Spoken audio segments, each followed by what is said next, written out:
क्या आपने कभी ध्यान दिया है कि भगवान शिव को अक्सर सिंह चर्म पर विराजमान दिखाया जाता है। अब सोचने वाली बात यह है कि करुणा के सागर भगवान शिव, जो स्वयं वैराग्य और करुणा के प्रतीक हैं, सिंह या व्याघ्र चर्म को क्यों धारण करते हैं। इतना ही नहीं, उनका आसन भी सिंह चर्म ही है।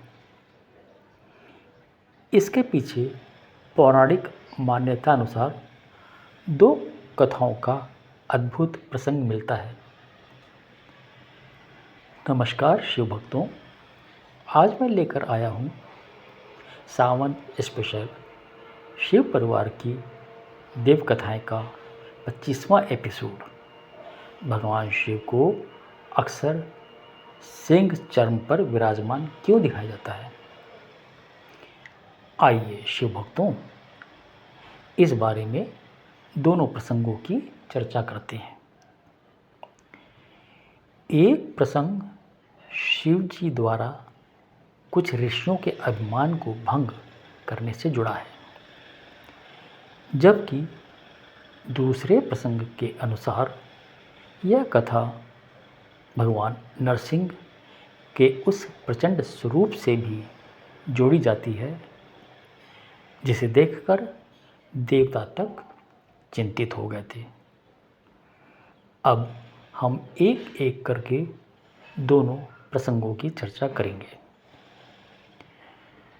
पौराणिक कथाओं में पहला प्रसंग भगवान शिव के व्याघ्र चर्म से जुड़ी एक प्रसिद्ध कथा का है। कहा जाता है कि एक समय भगवान शिव एक वन में विचरण कर रहे थे। उस वन में अनेक ऋषि मुनि अपने आश्रम में रह रहकर तपस्या करते थे। ऋषियों को अपने तप और ज्ञान पर बहुत अभिमान हो गया था। अपने भक्तों में अभिमान को समाप्त करने के लिए भगवान शिव ने एक अद्भुत लीला रची।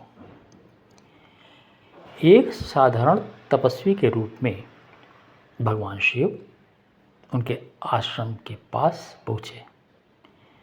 ऋषियों को लगा कि कोई साधारण सन्यासी उनके तपोवन में आया है।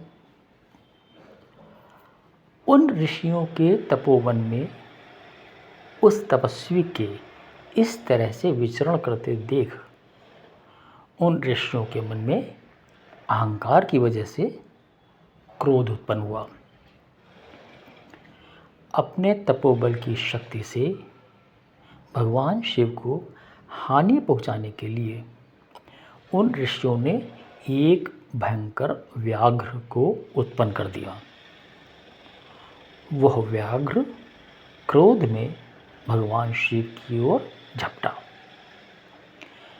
भगवान शिव बिना विचलित हुए उस व्याघ्र को परास्त कर उसके चर्म को धारण कर अपने शिव रूप में प्रकट हो गए।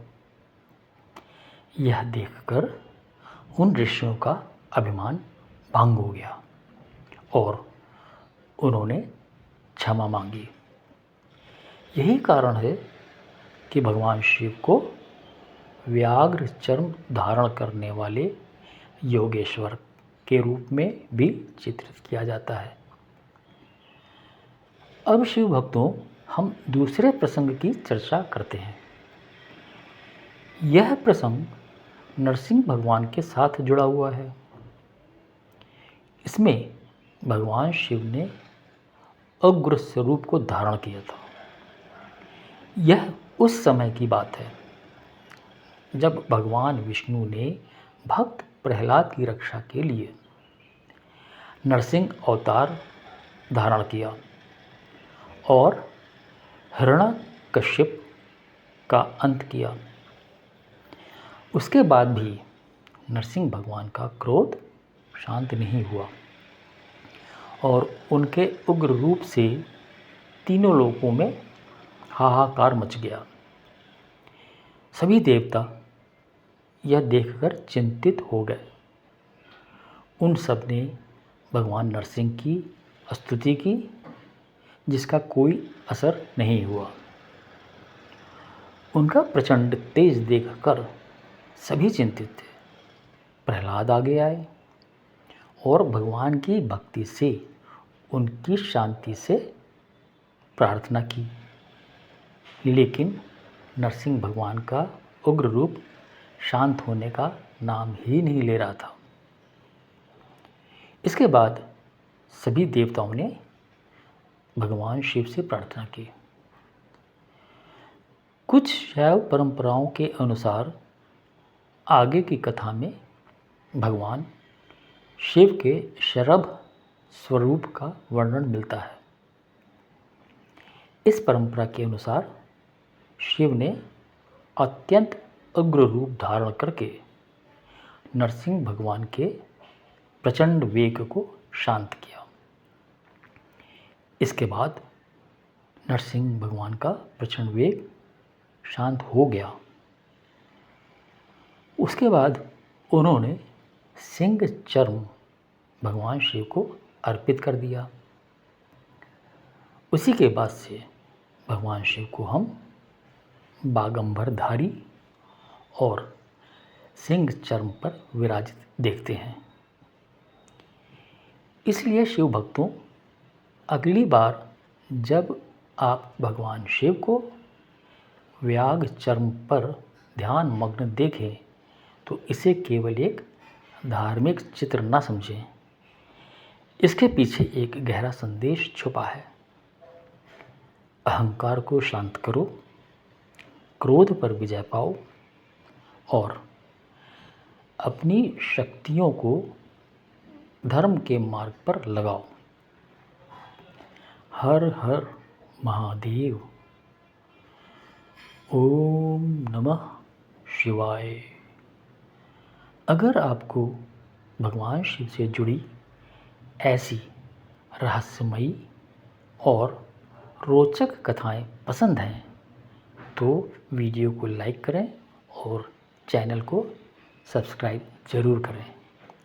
अगले एपिसोड में हम जानेंगे भगवान शिव की अन्य रोचक जानकारी।